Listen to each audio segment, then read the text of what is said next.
Hey guys, welcome back to another video. Today we are going to be taking a look at another one of the Target exclusive Star Wars Galaxy's Edge trading outpost items. Sorry, I almost forgot what it was called. This one is not necessarily one to fit in the world, but they did release a Black Series figure of it, and that is DJ Rex. This was on my list. This was number 2 out of the figures that I wanted to get, the first one being Hondo, of which I failed to do so. I'm trying not to be sad about it still, but I did not find Hondo, unfortunately. My targets didn't get him in, so, and I'm pretty much spent budget-wise, so I might not ever see him, but that's okay. I'm pretending it's okay.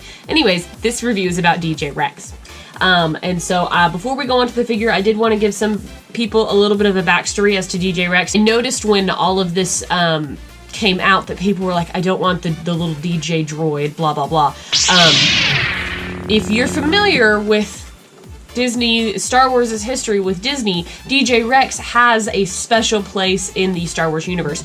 And so just a quick backstory, DJ Rex started as the captain for Star Tours back in the 1980s. His name was Captain Rex, and he has a little fancy name, you know, that's like the droid name that looks like English, but it's actually like letters, and so they make a creative nickname, that kind of thing. So they called him Captain Rex, and he was like a novice pilot, and he got you into a whole bunch of trouble in Star Tours. That was a Star Tours that I never rode. I never rode the original Star Tours. I was too young when I went to Disney World, and then when I went back finally, like a decade later, because my parents finally took us back, went back in 2012, they had redone Star Wars, and it was The Adventure Continues. That being said, Captain Rex started out, this is really interesting, his initial concept was to be a veteran of the Clone Wars, and so he kind of like suffered for some like PTSD and was a little bit sporadic. That was his character development initially. That never came to fruition as a droid. Now, I think it's really funny that they named him Captain Rex, and before they actually put him in the ride, he was going to be a veteran of the Clone Wars. Well, can we think of another Captain Rex who is a veteran of the Clone Wars? I don't think that's an accident, guys, but I think that is a really cool thing. When they redid Star Tours, they put a model of Captain Rex in the line queue so that you could see him, and C-3PO piloted Star Tours, and that's all you saw. The only Captain Rex I saw was the one that was like in a storage container in the line queue. I knew of him. He was a big icon for Star Tours until they removed, I think he's actually still there, but they removed the, you know, character, if you will, and he, in canon, he drove for Star Tours and caught up all in, you know, all kinds of stuff, and then Oga from Oga's Cantina, Oga found him, reprogrammed him, and now he's serving in Oga's Cantina as a DJ. But he did pilot Star Tours, and he had a whole bunch of adventures, so that is where we get DJ Rex. He's not the same, well, he is the same as Captain Rex, but they have redone the robot. The robot looks different. So I'm sure you could find a Captain Rex figure somewhere, but this is the DJ Rex version, and so it came out for this Target release. It was really cool. He has released previously in a multi-pack. I think it's like a 3-pack of figures, but it was really, really expensive, and it was like a Rey, DJ, or no, it might have been a droid pack. It was like C-3PO, DJ Rex, BB-8, and R-2-D2, and I didn't want to buy, you know, pay $80 or $90 or $100 for that set when I have all of those figures minus DJ Rex. So it was never one that I picked up in the park, and so I'm really glad that they have released him individually.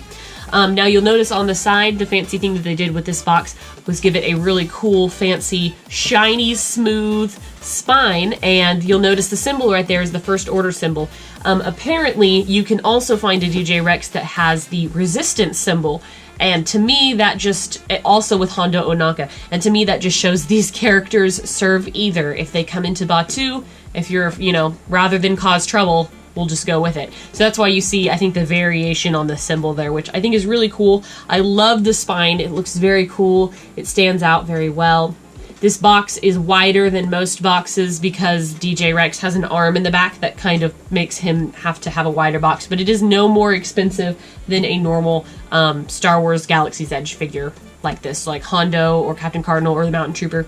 The other thing that they do is this really cool little symbol that is not a sticker, but it is, well, maybe it is a sticker, but you can't really feel it. It's kind of laminated on. And it says transported from Star Wars Galaxy's Edge's trading post. So really cool. This is a fantastic character to leave in the box, but I am not going to leave it in the box because I want to open this sucker. I want a DJ Rex. So on the back, it does give a small little bio. And then, of course, there is no number because he's a Target exclusive. So I will read you the bio. It says, DJ Rex. Rex was recently reprogrammed to be the DJ in Oga's Cantina. Today he can be found playing the latest hits from around the galaxy in the heart of the Black Spire Outpost. So, pretty cool. He's fun. We've gone and seen him. He plays pretty good tunes. So, let's go ahead and open him up and we'll take a closer look at this figure.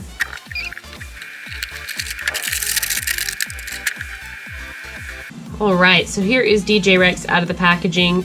Boy, is he a wacky looking robot. I have always thought that about this guy, but at the same time, I've always thought he was very, very cool.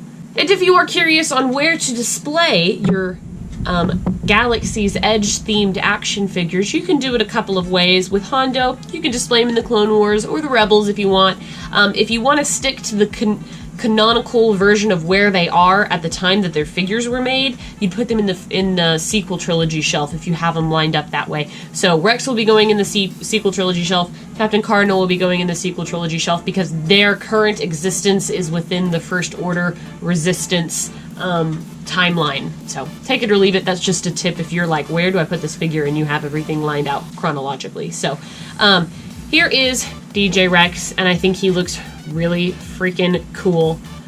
He's a short little guy. He doesn't come with any accessories, so bear that in mind if you decide to pick him up. But he does have some cool features. So his head does go up and down. It goes really high up, and then his neck is made to look like it can like screw down. His little this has become his DJ headset, but it does move back and forth. This is one of the little aspects that makes DJ Rex iconic as a DJ. His head is on a ball joint, so it moves all the way around. And then his little arms do move, so this one's on a hinge here, and then his little claw hand moves, and then the little claw opens. So there's a lot of articulation on this figure. So that's 1, 2, 3, 4, 5 points of articulation already. If you hold it around, this moves all around this arm, so that's 6. This arm moves all the way around, and then, so that's 7, 8, 9, 10, 11, 12. There's like 84 points of articulation on this dude. And then this arm does not have a spinning base. So the top two do, and you can move them in any kind of fashion that you want. But this arm does move also, which is cool.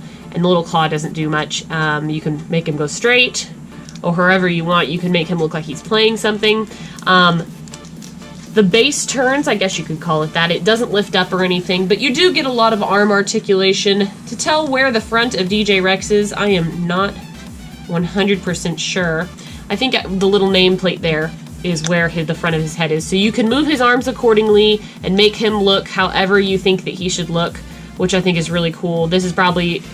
one of them is his DJing arm, the other one likes to like stay up in the air and dance, so really cute nonetheless. He does have some wear and tear on his body, so you've got some like damage to him because he's been everywhere, let's just say. I mean, he was a pilot, then he got caught up in a whole bunch of stuff, and now he's serving like a life sentence with Oga for probably saving him. I have to read the whole backstory, but it's pretty interesting. And then the legacy of this little droid just in our universe is pretty interesting too, to see where he's gone and what his original history was supposed to be, to see him now in Galaxy's Edge. So, if you were on the fence about this figure, maybe that information gave you a little bit more encouragement to buy this guy. If you haven't been to Disney World, I definitely see how you're a little bit hesitant to get this guy, because he is pretty much a Disney character now brought into the Star Wars universe a little bit more, but really cool. I've ridden the ride, so I had a big interest in this guy, as well as I've been to Ogi's Cantina, so it just seemed right.